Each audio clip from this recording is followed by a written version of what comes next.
Welcome to Underwater CSI International Revealed with your hosts, Senior Investigators Rich Morin and Ed Myron. How's everything today, Rich? Going good. I think we got a good show today. Yeah, I think it's going to be a fun one. So why don't you go ahead and give us a description of what we're going to be talking about today? Well, today's show is going to be about potential insurance fraud. We had a call from an insurance company, came into the facility, and they said that they had a boat that was down. It was suspicious, and they wanted us to investigate the vessel, find it, bring it up, do our forensics work on it, et cetera, to see whether or not the policy payout was going to be $110,000. It was a young guy that purchased the boat, owned it 1 year in an area where boating was, maybe they get 3 months, maybe 3.5, 4 months maximum use out of it before they got to put it up for the season. That along with the storage fees and winterizing and everything else, it can be quite expensive. A young guy trying to impress the girls probably and, going out and having a good time on the boat. But we also found out through his lender that his payments were roughly $1,600 a month. Yeah, so a little bit steep. Yeah, he had a co-signer on the loan, so that was gonna affect things also. So he's trying to get his money back as far as what we were thinking about at first, but we still have to do our investigation. And what the insurance company's also asking us to verify. Exactly. Right. Before they hand out that big check. So before we get started, is this something that is common? I mean, I know we have a lot of boat recoveries under our belt, but can you explain that a little bit to the audience? That this is either common or uncommon? Well, that's kind of how Underwater CSI International was formed. Back in the 80s, doing recovery work and looking at some of the recoveries that we were doing and just questioning whether or not something was wrong, just from the appearance overall that something didn't match up. So we started to do some further investigation, talking to a lot of experts in the field as far as land-based operations, mostly law enforcement, forensic specialists, visiting labs, things like that, what they were looking for. And what we eventually started doing was getting more educated ourselves, becoming more specialized in the area, starting to create training programs for underwater crime scene investigation. So it was the insurance fraud part of it that really was the basis of our beginning. Right. So is it common? Absolutely. The issue is there's not a lot of people out there trained for this type of work. Right. And most of the time, if it's underwater, the insurance company is going to cut that check. Right. So because the investigation part of it just is so lacking at that point. So I would say better than 99% chance if you're going to do something bad, do it underwater because it probably isn't going to get solved, unless they've got people that are properly trained to do so. Right. So the insurance company in this case, because they knew of our reputation, is the reason why they contacted us for this particular investigation, correct? Absolutely. We had actually done a training video for this particular insurance company for their people in the field. So once the vessel or seaplane or car, truck, snowmobile, four-wheeler, whatever it happens to be, is recovered, things that they can look for after the fact to see whether or not it's questionable and needs further investigation. Unfortunately, they're doing it once it's recovered. So a lot of potential evidence can be lost or destroyed, in the recovery process. So there's nobody actually starting it underwater. Right. Okay. Well, I'm sure everyone appreciates that explanation. Why don't we go ahead and get started with that this particular investigation? Yeah. So the boat was a brand name was a Cobalt, very nice boat, kind of high end. Sport boat. Young gentleman purchased it. It was 1 year old. We got the call. We show up. We want to meet the owner at the shoreline. So we do. Now we have multiple forms that we go over. We usually bring the person someplace isolated so we can talk to them in private. We don't have anybody else around. And we're asking them questions regarding the incident itself. Right. What we're doing at this point also is we're looking at a lot of idiosyncrasies that everybody has. They might not realize it, whether it's, scratching their hand or tapping their fingers or Arms crossed in front of their chest. yeah, there's Right. all kinds of things that we look for. It just goes on and on and on. And Right. everybody's a little bit different. So we ask them questions. The first thing we want to do is befriend them. Hey, we're your best buddy and we're the guys that are going to go out there and, we're going to raise your vessel up and we're going to get this done quickly so you can get that big fat check. Right. All right. Right. And that's kind of what they're looking for. No hassle. And they just want to get their money. So as we go through the questions, again, we look for certain things, the idiosyncrasies that we were talking about. And we ask them questions that we know they're absolutely going to be truthful about, stuff about family life or their life themselves. Hey, did you play any sports? Things like that. Just kind of chit chat back and forth.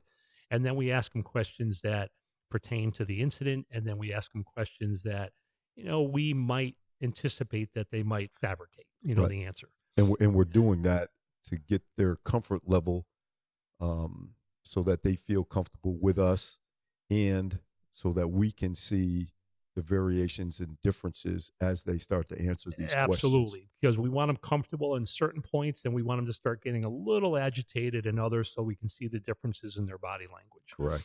All right. So once that occurs, some of the answers that we were getting were questionable. Raising some red flags in our head. But again, we don't question anything. It's like, oh, okay, we just agree with them. Like, so what were you doing? Well, we were out partying. We had some people on the boat.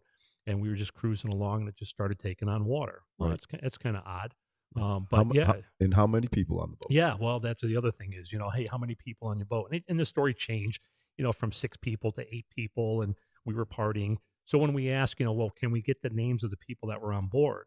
Well, they weren't quite prepared for that. Right. So then all of a sudden, he starts to stumble a little bit, and then eventually he says, well, what do you need those names for? They don't want to get involved, which is a common answer that we get. Right. In some of these cases. So it's not anything that we haven't experienced in the past.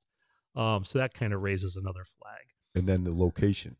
Yeah. So when we're bringing back down to the shoreline and we ask him, okay, so where exactly is the vessel? And his finger's kind of going back and forth. And we're kind of looking at the tip of his finger and then look at him and go, well, can you be any more precise? Specific. Yeah. Because you're covering about 2 miles out there. Right. And of course, you happen to be toward the deepest part of this body of water. And it seems to be, whenever they're going to scuttle it, they usually try to scuttle it somewhere deep. Because they think it's going to be non-recoverable. Yes, right. Exactly. So it's like, can you be more specific? No, it's just going to be right out there somewhere. Yeah. So we end up put our team together and we go out and we find it with sonar. Right. And then we drop our descent line. It ended up being in 93 feet yeah, of water. 93 feet. Yeah, exactly. So we descend, and from the line itself, we start a circular row pattern. So we have a line reel that we have attached to the descent ascent line. We start our circular row pattern, keep expanding out, and sure enough, we eventually find the vessel. Once we find the vessel, before we make contact with anything, the first thing we do is we look around the bottom to see if there's any other disturbances or any potential evidence that may have come out of the boat as it was descending that could aid us in the investigation. Right. We're looking at a debris field, looking for any kind of debris, anything that may have fallen out, been thrown out, or anything like that. Absolutely. So a debris field. And we've had many, many, many recoveries where Right. evidence has been thrown out of the vessel. And Correct. we find it within the debris field. Right. So on this particular one, everything was pretty good. There were a few things that were around the vessel that came out, but nothing that raised any flags. Right. Nothing out of the ordinary. It would be common things that you would see coming out or falling out of a vessel that is basically sinking or Right. And a pleasure boat. Right. So then from there, what we do is as we approach the vessel again, work big, start big rather and work small. So we start with looking for the debris field in a big area from where the boat is sitting, and then we continue to work our way in. Right. Once we get to the vessel, we photograph and videotape everything from every possible angle. We start again from the outside of the vessel before we touch anything, then we work our way over the top of the vessel, and eventually we'll get into the vessel. And we're verifying the boat registration numbers that are on the boat that was given to us by the owner. So that's one of the things that we look for, right? I mean, Absolutely. we're looking for the boat numbers, make sure Description of the boat, etc. this is the right boat Yeah. that we're supposed to be. Yeah.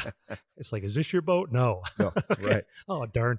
All right. So anyway, we some of the things that we noticed was it had a swim platform in the back of the boat. This was an inboard outboard, and it has a swim platform. And on the transom, which is the back of the boat itself, kind of like the wall that comes up along the back for people that aren't familiar with boats, it has a walk-through door that opens up. Right. The walk-through door, if you're stationary and you're going to go out and swim off, jump off the swim platform and enjoy yourselves, that you can open up that door, and it's got a hook that you can hook into an eyelet to keep the door open. Right. But you don't normally have that open when you're underway, because if you stop quickly, what can happen is the rush of water can go ahead and come back at the boat when you go to stop quickly, and actually come through that open transom door and flood the boat. Right. Right. But that's not only the only thing we noticed about the transom door. Right. So the transom door, not only was it clipped in as it regularly would if you're using the boat off, in and off the swim platform, but it was also bungeed open. Exactly. So it was secured in two manners. And one manner is common. The other manner, using a bungee cord, is not common. Yeah. So that was not going to close. Right. Okay. So we were at the swim platform and the walkthrough. What was the next thing? Well, after the transom door, then we hovered up over the helm area itself and noticed that the throttle position was neutral and the ignition key was turned off. Right. And according to his statement when we were interviewing him initially, he said that they were underway. Correct. It was kind of odd because, your boat's taking on water and you're still powering along and you're not heading toward shore. Yeah. Right. Right. You're staying out in the middle of the lake. I mean, most people, I think, would start heading towards shore. So they're going to be in shallower water. Right. And, or at least be in an area where it's going to be a little easier to get people off your vessel. Right. It's funny that where we recovered the boat, right, like you're saying, he wasn't trying to get back to shore quickly. It looked like he stopped the vessel. Yeah. Yeah. We're neutral and the ignition is off. Right. After that, what we did is we went ahead and looked underneath the dashboard area itself. What we're looking for are, have the wires been tampered with? Right. Have they been? This is a new boat, so has there been any work on the wiring? And everything was intact. It was where it should be. Right. From there, we go ahead and we're checking the deck itself. We're checking the vessel overall as we're working our way back toward the engine compartment. Once we lift up the area, and it's like a big padded area that people can sit and stuff. So right. We lift that up. It's got some assist lifts with us, in there. So we lift that up and we want to check out the engine compartment now. Right. In the bilge area in particular, that's what we look for right away. Yeah. There's a bilge discharge on both the port and starboard side of the vessel. Right. Right. And in this case, both bilges were disconnected. Yeah, the hose clamps had been taken off and slid back in the hoses were pulled off the actual bilges themselves, the flapper valves. Right. And the screwdriver still in the bottom of the bilge. Yeah, so ding, ding, ding, ding. which is highly unusual. Yeah. Right. So we'll talk a little bit more about the bilges here in just a little bit. Right. All right. Because we're definitely going to question them once we recover this vessel and get it back to shore, regarding the bilges. And then one of the key things that we saw during this was basically the final portion of the investigation. Yeah, right? we had checked over the whole boat right now. Right. We have photographed, videotaped everything, and now we're in the engine compartment. We're photographing again in the engine compartment and videotaping. Right. And then one of the last things that I was checking was the battery. Right. And on the battery post, I found these little hairline scratches that were vertical, coming straight up. And I was a little perplexed by that. What could have caused this? Right. Did he possibly have a dead battery and needed to jump? Right. Because it looked like It could have been jumper cable, the alligator clips on it, Right. but they were really close together and real fine. So that was something that needed further investigation. Right. And that's something that we highlighted while we were underwater in our clipboard, that this is a red flag. This is something that we have to make sure that we look at once we get the boat recovered topside, on land, on a trailer. This is something that we have to really investigate, take a look at. Absolutely. In our CSI equipment that we bring down with us, not only are we recording everything on a clipboard, and we're also getting digital documentation with photography and videography, Right. but we're putting placards down, all right, that are numbered placards by each potential area that needs further investigation, such as the helm area with the throttle and the key position. Right. So we'll go ahead and, like, let's say that was I forgot what it was, but let's say it was number 6. So number 6 placard goes down and we go ahead and photograph it. Then it's logged, right? We hand write it down on our clipboard under number 6 as far as what it was and stuff, et cetera. And just some quick little buzzwords as far as to help us with what are we looking for? What raised that red flag initially for us? Okay. Right. Basically the question. Right. With CSI, you question everything. Right. If you don't know for sure, question it. Right. All right. But question everything. Right. So that's what we do. So we get to the battery and it's like, okay, what's making these fine clips? And it's on both battery posts. Right. So we have positive and negative on there. So something was connected there. And they're vertical. And they're vertical. They're coming straight up. Right. Right. So it's not like it just made the impression from clipping on, but whatever it was, were pulled off. And they were pulled off straight up, creating those scratches that went up. Right. And then when we say clipboard, it's not like a clipboard that we'll walk around on land based with. It's our what we call our slates. Right. It's pre-printed. So, it's on a piece of plastic, a plastic clipboard, and we write on it normally with a grease pencil. Right. That we can still utilize underwater, and it's all pre-printed on the board itself. So it's not like we're putting it on a piece of paper or anything like that. Right. Yep. So then after that, we prepare to rig onto and raise the vessel. And rigging is key, because what we want to do is when we rig on to recover objects underwater for potential crime scenes is we try not to do any additional damage. And it's important that we don't disturb any potential evidence. Right. So that can be the biggest challenge. And probably the most challenges that we have are, seaplanes, because so many people recover those wrong, and they end up bending the struts, or they end up bending the fuselage itself and tweaking it, etc. So we have a technique where we can actually raise seaplanes where there's no other damage done to them. Right.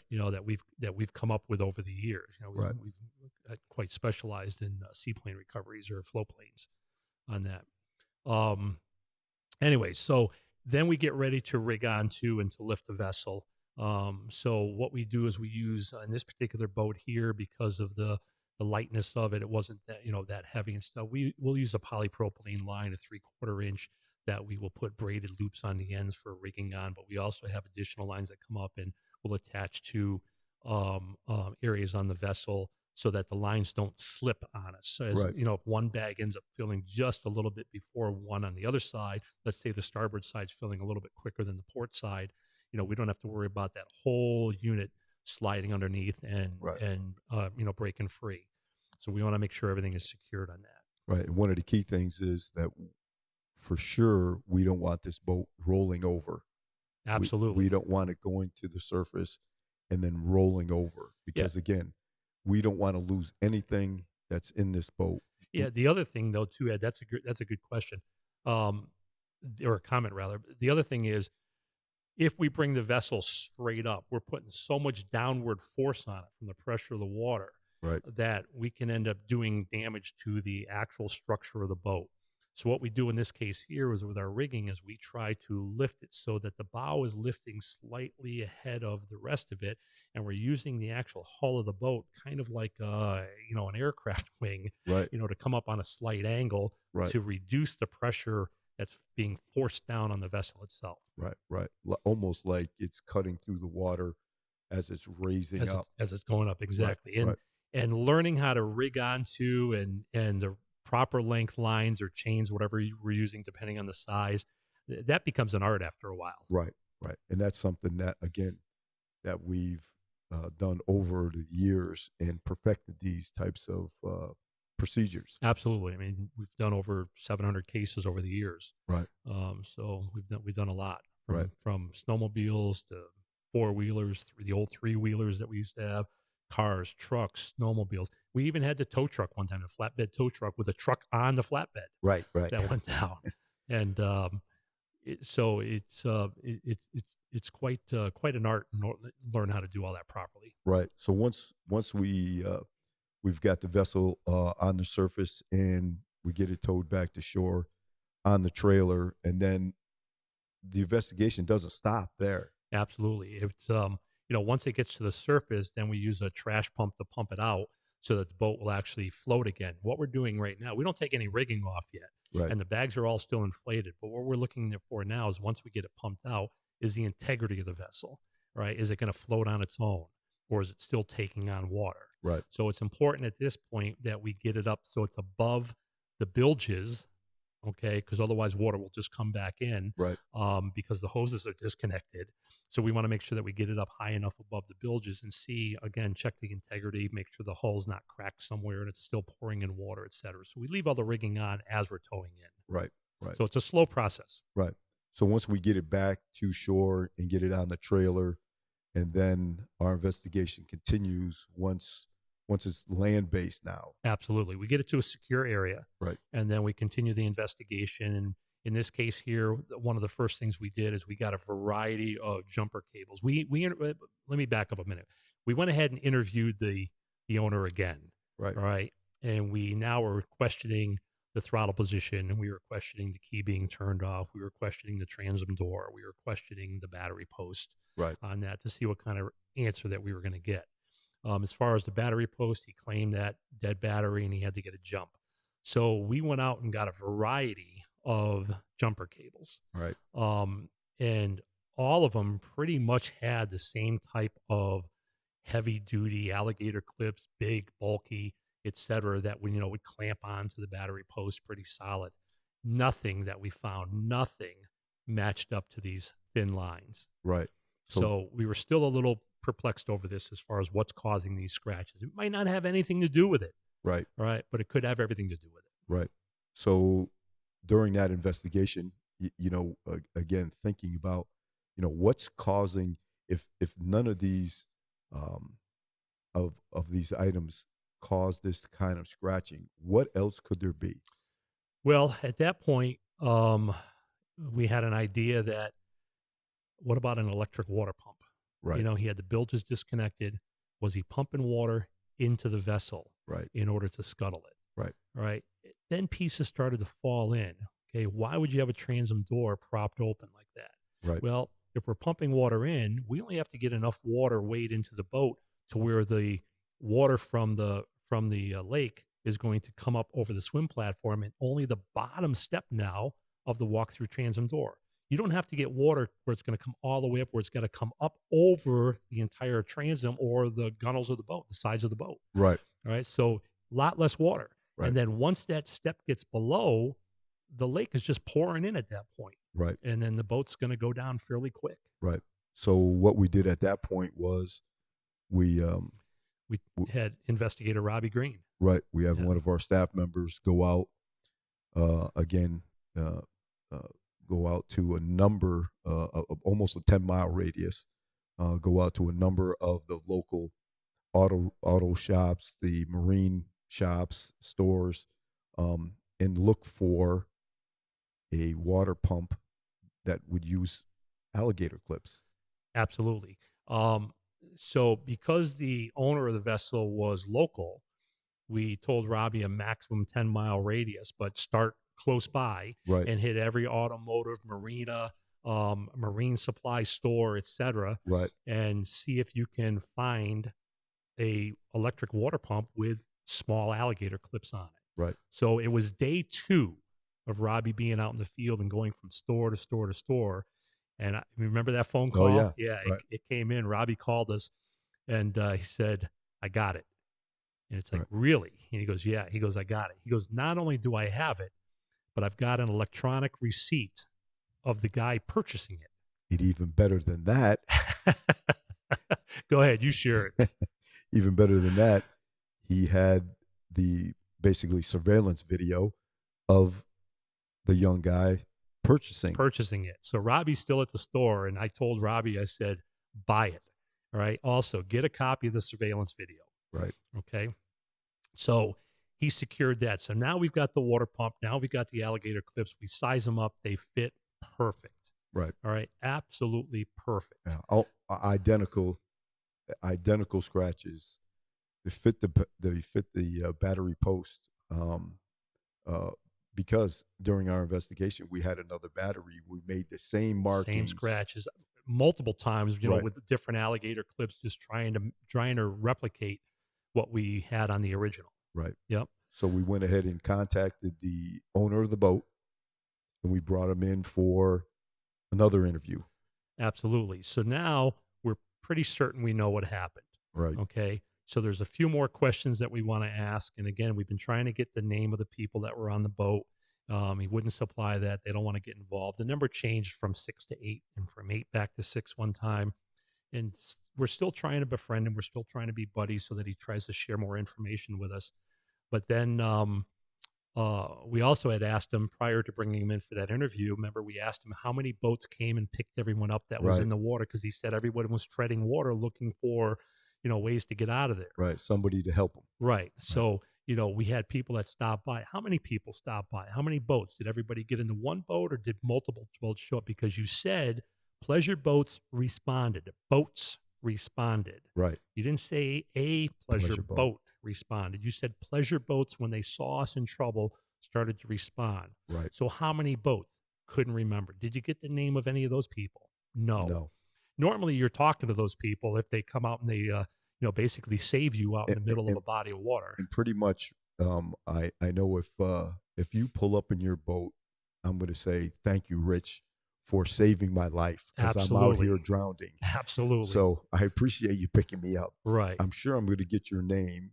I'm also going to send you some flowers or candy or something. And In how your many times have we been out on the water just on patrol and we've come across accidents? And one of the ones that we'll talk about in another show Right. is the the beating death of Right. the one boater. Right. But we've come to people's aids, and they're more than willing to share information with us. Right. And let me buy you dinner. Let me do Yep. something. Right. Right. Yep. So in this case here, we weren't getting any additional information. So it raised so many flags that it was questionable that it was going to be a legitimate claim. Right. Especially we've got them on video buying an electric water pump. Right. And the scratches match up perfectly. So Right. why would you need something to pump water into the boat Versus out of the boat. Right. And remember what his response was when we asked him about the bilges initially, why they were disconnected. Right. Right. So when asked, his comment was, well, the bilges were getting the leaves. Had picked up some leaves. Yeah. And the pumps were clogged. So I went in there and to clean these pumps out, and I must have forgotten to clean the hoses. Yeah, and what happened is the actual flapper on the bilge that mounts to the boat, there were leaves there also. Right, and we found no remnants of any leaves. We inspected everything. We Right. inspected that full pump. We inspected the hoses. We inspected the actual flapper valve themselves. And I mean, there wasn't even the leaf stem that we Right. could find. And from how many times those things get stuck on your windshield wiper, Right. I mean, Right. we couldn't find no remnants of any debris whatsoever. Right, and his final comment was, well, I must have forgotten to reconnect everything. Yeah, I got sidetracked. Something else came up, and Right. and I just forgot. After cleaning out those all those pumps and the hoses and everything. Yeah, you must have really got sidetracked, because you did one heck of a job. It cleaning them was out. good though. How many times have we gone out on boat recoveries, for potential insurance fraud, and the drain plug is taken out of the boat? At Right. least he had his drain plug in. Yeah. All right. He was a little bit more creative on this one here. Right. So what we do now is we decide that we're going to bring him back in for another interview. Right. So we've got a room. We actually have a sheriff's officer with us that's inside, whose only job is to stand against the wall and look intimidating. Right. All right. So we have a card table, plastic card table set up. Ed has a chair. I have a chair. And we have a chair for the owner of the vessel. All right. So when he comes in, the first thing that we do is we stand up and we go up and we, shake his hand, gently hold on to his elbow, hold on to his hand for a few minutes. That just shows signs of sincerity and, hey, that we're going to be honest with you, et cetera. We're talking to him and smiling and joking around a little bit. And, hey, today's a day. Yep. We've got the check for you. Right. The insurance company issued the check. Right. We have an envelope on the table that's Sealed, has paper inside the envelope. Yeah, folded piece of paper. Right. But what doesn't it have? It doesn't have a check in it. All right. But we're telling them, hey, we've got your big fat check right here. We're ready to hand it over. We just have a few more questions that we need to answer. Right. Right. So then one of the first things that we do is once we invite him over to the table, we see what his response is with the chair. I know it doesn't, you're probably thinking, well, what do you mean the chair? Well, if he takes the chair, I don't mean just pull it out to sit into it. I mean actually relocates the chair. It's telling us that he's not comfortable with this situation and he's trying to take charge of the interview. Right. He's trying to move away from us versus connect with us during the interview. And then we notice how he sits. Is he sitting there with his feet flat on the floor and the legs slightly parted, his hands on his lap possibly, which is showing us that he's going to open up to us and he's going to be honest or truthful with us. Or, in a lot of cases what will happen, and it varies greatly. It depends on the individual. That's why it's so important that we ask so many questions to see what type of idiosyncrasies that they have. But then he immediately crosses his leg and points his toe directly at me because I'm going to be asking the majority of the questions. Right. And that's showing me that he's trying to create additional distance from it. And he also slumps down in the chair. So that's showing us that he is probably not going to be honest with this because usually people are excited. They'll lean forward. They'll put their arms up on the table, et cetera. Right. Again, legs slightly parted or even their hands down on their laps, et cetera. But none of that. He wanted to pull the chair further away, point his toe at us to create distance, slump down in the chair. And the next thing he did was crossed his arms at the lower abdomen. Right. And during your interview, many times looked away, looked down, looked around, never really focused, never had direct eye contact with either one of us. Yeah, so we asked him again questions about the people on board, and he still wouldn't want to give up any information. I don't know why they have to be involved. It's obviously an accident. Right. We're like, we're not disagreeing with you. Right. All right. We're not disagreeing with you at all. That's why we, the insurance companies cut your check. We got it right here for you. But also the boat was in neutral and the ignition was off and you're telling us that you're on your way. Well, we started taking on so much water and we can tell, like Ed just said, now he's looking down and off to the side. Usually when people think about something, they're kind of looking up a little bit, all right, and tipping their head back or rolling their head slightly, but they're looking up. When they look down like that and they're slumped down, arms folded like that, and they're kind of like looking back and forth, they're looking away from us, but they're trying to fabricate or continue the lie. Right. In this case here. So we, continue to ask him questions. We ask him about the transom door again, and we're getting the same answer on the transom door. Then we get back to the bilges, and this time we tell them, okay, well, we've done a thorough investigation. We found absolutely nothing. Usually there's going to be some remnants of pieces of leaves or the stems of the leaf or some of the veins. It's difficult to clean it out 100%. Right. If you're not taking the whole system apart and you claim that, there are leaves in the system. Well, you didn't take the hose off at the other end. Right. All right. We did. Okay. We checked the inside of the bilge pumps. We checked the flapper valve itself. We couldn't find a piece of debris anywhere. Right. On this. And then you questioned him about the jumper cables. Yeah. As far as the cables go, and said, okay, well, you claim that you got jumped. And, those alligator clips on jumper cables, they're strong. Right. Anyone who's ever used them, you got to squeeze them pretty hard. And they usually will leave a mark, an impression, an indentation or something on it. We didn't have that on any of the on the battery terminal or the posts themselves. Right. So it's telling us that this was never jumped. Right. All right. We didn't have any of those big marks on it, but we had these little fine marks on it. Right. But we asked it. We said, well, it's kind of odd because we didn't find anything, in that soft metal. No impressions, no indentations, nothing. Right. On that. Right. So at that point, now we have the new water pump sitting in a paper bag with one of those little rope handles over by Ed. Right. All right. Sitting on the floor. Right. Right. He doesn't realize it yet. We also have a TV here with a recorder. Okay. Right. That we have right next to the table.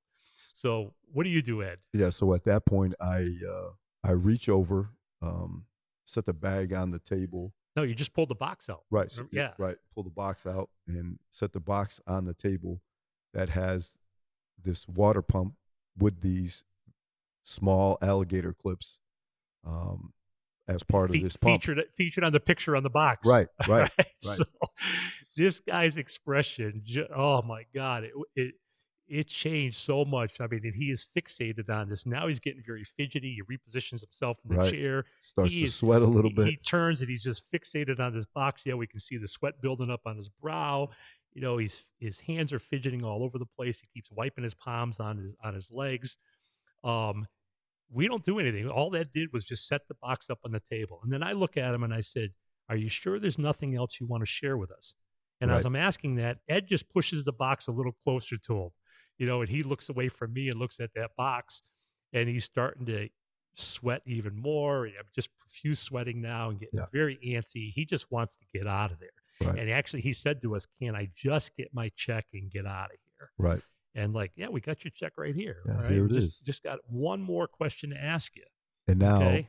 So now you're probably putting the pieces together out there as you're listening to this. So you're probably putting all these pieces together, and hopefully you've figured out what this young guy did.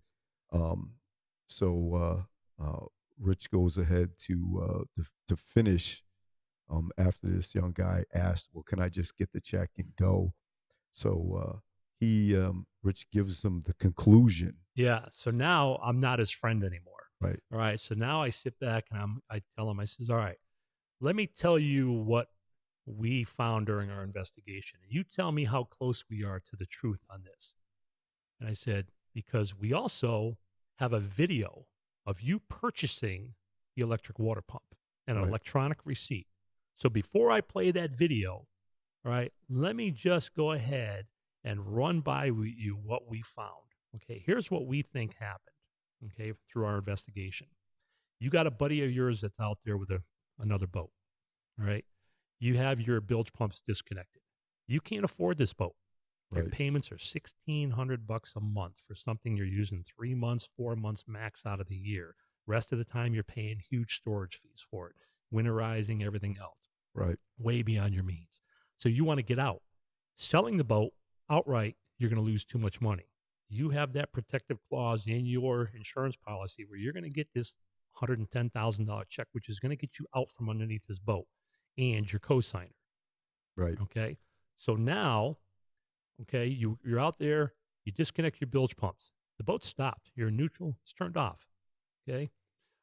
You disconnected the bilges. You propped open your transom door. You hook up the electric water pump. One end's in the lake. The other, the other end's into the boat. And you're pumping water into the boat. Right. Right. It starts to fill up with water. Once it got over that bottom step, the lake rushed in so much, you thought you were going to have enough time to reconnect the bilges. Didn't happen. Right. You also thought that you were going to have enough time to disconnect the water pump. Didn't happen. Right. As the boat's starting to go down, you grabbed onto the wires and you just hung onto them and pulled the alligator clips off the battery post. And that's what caused the vertical scratches. Correct. How am I doing so far? Right. All right. And, he is just, his eyes are wide open right now. And I said, "So would you like me to play the video next of you purchasing this water pump? Because what else would you use the water pump for?" And it matches up perfect. And he broke down crying. He just lost it.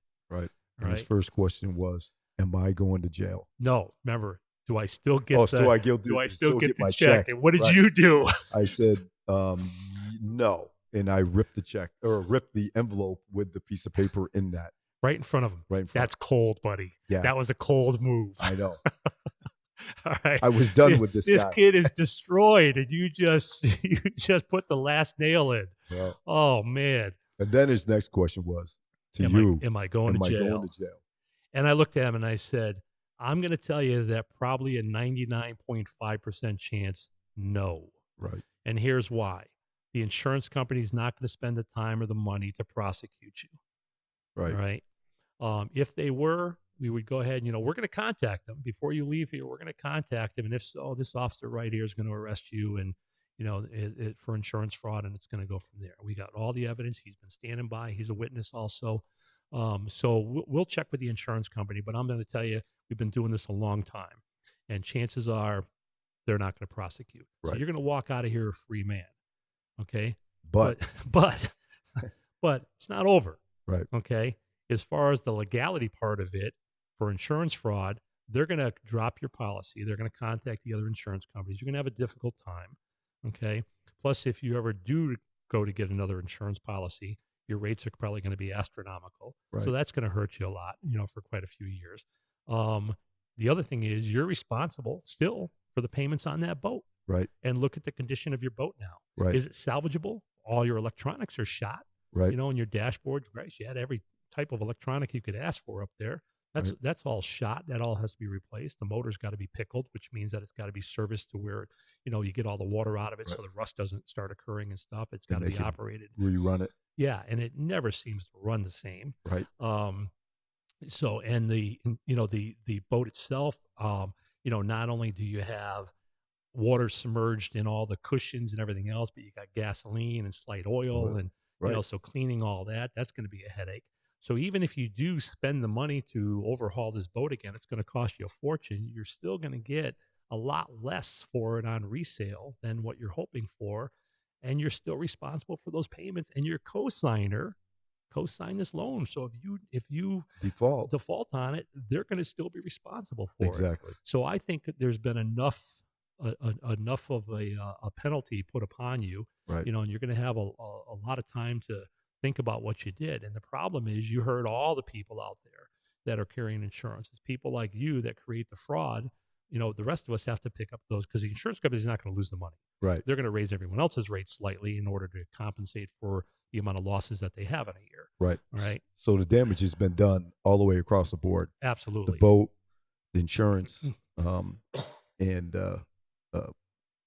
for him, he's still held responsible. Absolutely. So in this case here, there's no winners. I mean, the insurance company loses a client.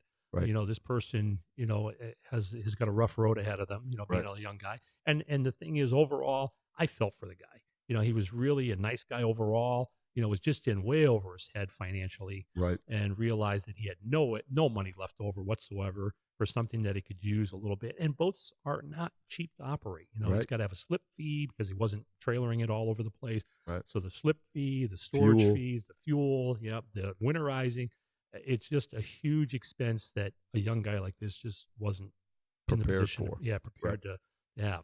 And it's likely that whoever co-signed for this loan is no longer going to be his friend. That's for or sure. no longer going to co-sign ever again for him. That's for sure. Unless he keeps up on his, on his end.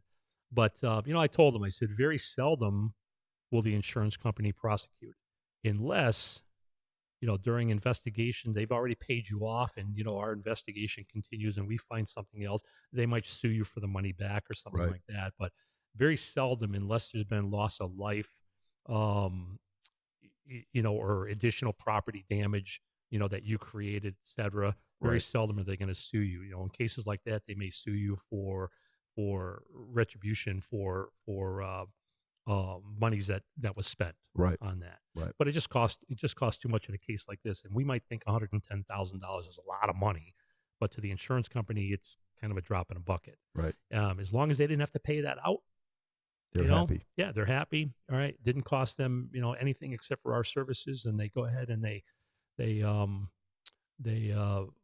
move on. Right. They drop them as a client and they continue on. They go on to the next one. That's right. So we hope that you guys figure this out as we were going along. Again, we're trying to give you information and clues so that you can sit there and think, okay, what's going to happen next? Again, this is all underwater. It's not and to see what's involved. I mean, right. what we go through, and this is just a quick. I'm not sure how long the today's show was, but we're just kind of giving them a quick synopsis. It's really much more involved. We're kind of giving everybody the key points. Right, right. So we hope you enjoyed this show. Again, like Rich said before on some of our other shows, if you like it, great. Tell your friends, tell your fellow divers, tell your Family. family, anyone you want Share to it with share this everybody. with. Yep.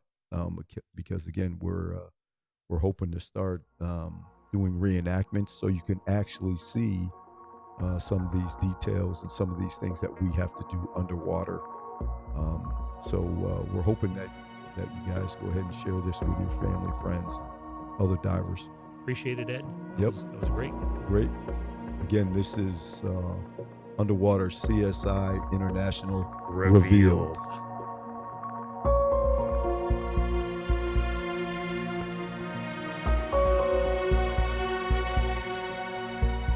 On behalf of everyone at Underwater CSI International, Revealed, this is Randy Overton. Thank you for tuning in.